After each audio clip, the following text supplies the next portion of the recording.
ರಾಜ್ಯ ಸರ್ಕಾರವು ಗೃಹಲಕ್ಷ್ಮಿಯರಿಗೆ 16ನೇ ಕಂತಿನ ಹಣವನ್ನು ಇನ್ನೂ ಕೂಡ ಅವರ ಖಾತೆಗೆ ಜಮಾ ಮಾಡಿಲ್ಲ DBT ಮುಖಾಂತರ. ಇದರಿಂದ ರಾಜ್ಯದ ಗೃಹಲಕ್ಷ್ಮಿಯರು ಶಾಕಿಗೆ ಒಳಗಾಗಿದ್ದಾರೆ. ಯಾಕಪ್ಪ ಅಂತಂದರೆ ಅವರು ಗೃಹಲಕ್ಷ್ಮಿ ಯೋಜನೆಯನ್ನು ನಂಬ್ಕೊಂಡು ಕುಳಿತಿದ್ದಾರೆ. ಅವರು ಸೈಬರ್ ಸೆಂಟ್ರಿಗೆ ಹೋಗಿ ಅಥವಾ ಅವರ ಬ್ಯಾಂಕ್ ಶಾಖೆ ಹೋಗಿ ತಮ್ಮ ಖಾತೆಯನ್ನು ಚೆಕ್ ಮಾಡಿಕೊಳ್ತಿದ್ದಾರೆ. ಆದರೂ ಕೂಡ ಅವರಿಗೆ ನಿರಾಶೆ ಆಗ್ತಿದೆ. ಅಮೌಂಟ್ ಬಂದಿಲ್ಲ ನಿಮ್ಮ ಖಾತೆಯಲ್ಲಿ ಅಂತ ಹೇಳಿದ್ರೆ ಅವರಿಗೆ ಶಾಕ್ ಆಗುತ್ತೆ. ಯಾಕಪ್ಪ ಅಂತಂದರೆ ಅವರು ಇದೇ ಒಂದು ಯೋಜನೆಯನ್ನು ನಂಬಿಕೊಂಡು ಹಲವಾರು ಯೋಜನೆಗಳನ್ನು ತಮ್ಮ ಮನೆಯಲ್ಲಿ ರೂಪಿಸ್ಕೊಂಡಿರ್ತಾರೆ. ಸ್ಕೂಲ್ ಫೀಸು ಅಥವಾ ಅವರ ದಿನಸಿ ಸಾಮಾನುಗಳು ಏನೋ ತೆಗೆದುಕೊಳ್ಬೇಕಂತೇಳಿ ಅವರ ಆಸೆ ಇಟ್ಕೊಂಡಿರ್ತಾರೆ.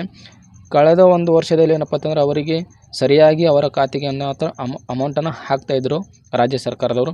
ಆದರೆ ಈ ಒಂದು ವರ್ಷದ ನಂತರ ಏನಪ್ಪ ಅಂತಂದರೆ ಅವರಿಗೆ 3 ತಿಂಗಳಿಗೊಮ್ಮೆ ಹಾಕೋದು, 6 ತಿಂಗಳಿಗೊಮ್ಮೆ ಹಾಕೋದು, ಈ ಥರ ಮಾಡ್ತಿದ್ದಾರೆ. ಅವರಿಗೆ ನಿರಾಶೆ ಕೂಡ ಆಗ್ತಾಯಿದೆ. ಗೃಹಲಕ್ಷ್ಮಿಯರಿಗೆ ಈ ಯೋಜನೆನೇ ಬೇಡ ಅಂತೇಳಿ. ಯಾಕಪ್ಪ ಅಂತಂದರೆ ಅವರು ತಮ್ಮ ಸಮಯವನ್ನು ವ್ಯರ್ಥ ಮಾಡಿ ಸೈಬರ್ ಸೆಂಟ್ರಿಗೆ ಹೋಗಿ ಬ್ಯಾಂಕ್ ಶಾಖೆ ಹೋಗಿ ತಮ್ಮ ಖಾತೆಯನ್ನು ಚೆಕ್ ಮಾಡಿರೋದಕ್ಕೆ ಹಲವಾರು ನಿರಾಶೆಯನ್ನು ಉಂಟಾಗ್ತದೆ. ಅದು ರಾಜ್ಯದಲ್ಲಿ ಕೆಲವೊಂದು ಊಹಾಪೋಹಗಳು ಹೇಳ್ತಿದ್ದಾವೆ. ಅದು ಏನಪ್ಪ ಅಂತಂದರೆ ಲಕ್ಷ್ಮೀ ಹೆಬ್ಬಾಳ್ಕರ್ ಅವರಿಗೆ ಅಪಘಾತವಾಗಿದೆ, ಆದ್ದರಿಂದ ಗೃಹಲಕ್ಷ್ಮಿ ಹಣವನ್ನು ಹಾಕ್ತಾ ಇಲ್ಲ ಅಂತೇಳಿ. ಗೃಹಲಕ್ಷ್ಮಿ ಹಣಕ್ಕೂ ಲಕ್ಷ್ಮೀ ಹೆಬ್ಬಾಳ್ಕರ್ ಅಪಘಾತಕ್ಕೂ ಯಾವುದೇ ರೀತಿಯಾದಂಥ ಸಂಬಂಧ ಇಲ್ಲ ಸ್ನೇಹಿತರೆ. ಅವರು 2 ತಿಂಗಳಿಗೊಮ್ಮೆ 3 ತಿಂಗಳಿಗೊಮ್ಮೆ ಹಾಕೋದು ಯಾಕಪ್ಪ ಅಂತಂದರೆ ಸರ್ಕಾರದಲ್ಲಿ ಅನುದಾನದ ಕೊರತೆ ಇದೆ ಸ್ನೇಹಿತರೆ. ಅಭಿವೃದ್ಧಿ ಕಾರ್ಯನೂ ಮಾಡಬೇಕು. ಈ ಕಡೆ ಏನಪ್ಪ ಅಂತಂದರೆ ಸ್ಕೀಮ್ಗಳಿಗೆ 50,000ಕ್ಕಿಂತ ಹೆಚ್ಚಿಗೆ, ಕೋಟಿಗಿಂತ ಹೆಚ್ಚಿಗೆ ಏನಪ್ಪ ಅಂತಂದ್ರೆ ಹಣವನ್ನು ಖರ್ಚು ಮಾಡಬೇಕಾಗ್ತದೆ. ಆದ್ದರಿಂದ ಅವರಿಗೆ ಖರ್ಚನ್ನು ನಿಭಾಯಿಸಲು ಸಾಧ್ಯವಾಗುತ್ತಿಲ್ಲ. ಆದ್ದರಿಂದ ಲೇಟ್ ಮಾಡ್ತಿದ್ದಾರೆ ಸ್ನೇಹಿತರೆ. ಆದಷ್ಟು ನೀವು ಇದು 5 ರಿಂದ 6 ದಿನ ವೇಟ್ ಮಾಡಿ ಸ್ನೇಹಿತರೆ. ಗೃಹಲಕ್ಷ್ಮಿಯರು ವೇಟ್ ಮಾಡಿದರೆ ನಿಮಗೆ ಖಂಡಿತವಾಗಿಯೂ ನಿಮ್ಮ ಗೃಹಲಕ್ಷ್ಮಿ ನಿಮ್ಮ ಖಾತೆಗೆ ಸೇರ್ತದೆ.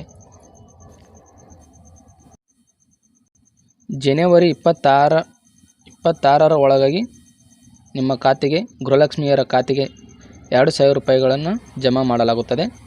ಜನವರಿ 26ರ ಒಳಗಡೆ. ಕೆಲವರು ಸಾಲಿ ಕಲಿತಿರ್ತಕ್ಕಂಥ ಹೆಣ್ಮಕ್ಳು ಏನಪ್ಪ ಅಂತಂದ್ರೆ ಬಹಳಷ್ಟು ಈ ಒಂದು ಸ್ಕೀಮ್ಗಳ ಹಣವನ್ನು ತೆಗೆದುಕೊಳ್ಬೇಕಂತ ಭಾಳಷ್ಟು ಪರದಾಡ್ತಿರ್ತಾರೆ. ಯಾಕಪ್ಪ ಅಂತಂದರೆ ಅವರು ನಮ್ಮ ಖಾತೆಗೆ ಅಮೌಂಟ್ ಬಂದಿಲ್ಲ ಅಂದರೆ ಏನೋ ಒಂದು ಪ್ರಾಬ್ಲಮ್ ಆಗಿರುತ್ತೆ. ಅದನ್ನು KYC ಮಾಡಿಸ್ಬೇಕಾ, ಏನು ಡಾಕ್ಯುಮೆಂಟ್ಸ್ ಕೊಡ್ಬೇಕಾ ಅಲ್ಲಿ ಇಲ್ಲಿ ಅಂತೇಳಿ. ಬಂಧುಗಳು ಯಾವುದೇ ಡಾಕ್ಯುಮೆಂಟ್ಸ್ನು ಯಾವುದೇ ಆಫೀಸ್ಗೆ ಕೊಡುವಂತಿಲ್ಲ.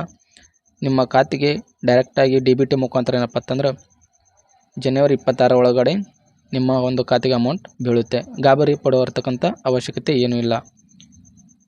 ಸೊ ಬಂಧುಗಳು, ಇದು ಮಾಹಿತಿ ಇಷ್ಟ ಆದರೆ ನಮ್ಮ ವಿಡಿಯೋಗೆ ಲೈಕ್ ಕೊಡಿ. ಹಾಗೆ ನಮ್ಮ ಚಾನಲ್ನ ಸಬ್ಸ್ಕ್ರೈಬ್ ಮಾಡಿಲ್ಲ ಅಂದರೆ ಸಬ್ಸ್ಕ್ರೈಬ್ ಮಾಡಿ ಸ್ನೇಹಿತರೆ.